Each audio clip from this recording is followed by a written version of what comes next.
সারাটা দিন রোজা রাখা মানে হচ্ছে সারাদিন কিন্তু আমরা না খেয়ে থাকি। আমরা কিন্তু কোনো রকমেরই কোনো খাবার খাই না। একদম সেই ভোর রাতে আর হচ্ছে ইফতারির সময়। তো চেষ্টা করি সবসময় হালকা একটু মশলা দিয়ে রান্নাবান্না করার জন্য, যাতে করে গ্যাস্ট্রিকের যে সমস্যাটা সেটা যাতে না হয়ে থাকে। কারণ সারাদিন না খেয়ে থাকলে কিন্তু একটা গ্যাস্ট্রিকের সমস্যা হয়ে যায়। তার মধ্যে বেশি মশলাযুক্ত খাবার খেলে আরও প্রবলেম। হ্যালো এভরিওয়ান, আসসালামু আলাইকুম। এই যে গরু মাংসগুলোকে আমি ছোট ছোট কেটে সেগুলো হালকা মশলা দিয়ে মেখে নিয়েছি।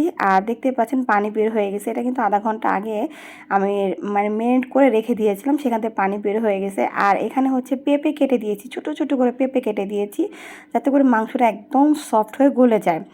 তারপরে হচ্ছে মাংসটাকে বসায় দেওয়ার পর দেখতে পাচ্ছেন কি সুন্দর বলক চলে আসছে। আজকে শর্টকাটে আসলে রান্নাটা শেয়ার করব, কারণ কিছুদিন ধরে আমার শরীরটা একদমই ভালো যাচ্ছে না, কিছুই ভালো লাগে না। জানি না আসলে কতদিন কিভাবে কি করব বুঝতেছি না। এরপরে হচ্ছে গিয়ে মাংসগুলো দেখতে পাচ্ছেন, পেঁপেগুলো কিন্তু একটু পরে দেখবেন যে গলে একদম পুরো মিশে গেছে, একটুও থাকবে না। আর এই পেঁপেটা দেওয়ার কারণে মাংসগুলো একদম সফট হয়ে যাবে। তারপরে হচ্ছে গিয়ে আজকে এই শুধু গরু মাংস এটা ভুনা করবো না, আমার ডাল দিয়ে খেতে ইচ্ছে করতেছে, তো একটু ডাল ভিজিয়ে রেখেছিলাম।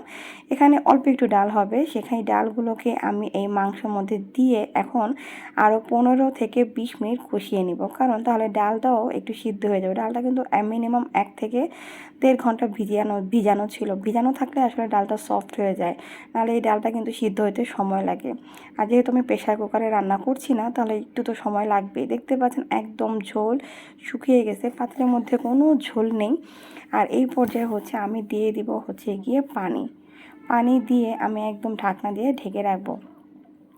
দেখছেন আমি পানি দেওয়া শেষ, এখন ঢাকনা দিয়ে ঢেকে রাখবো। ঢেকে রাখার পর কিছুক্ষণ পরে দেখবো যে সুন্দর বলক চলে আসছে। আর আমি কিন্তু বেশি পানি ব্যবহার করিনি, পানিটা কম দিয়েছি, কারণ আমার কষানোর সাথে আমার ডাল মাংস সিদ্ধ হয়ে গেছে।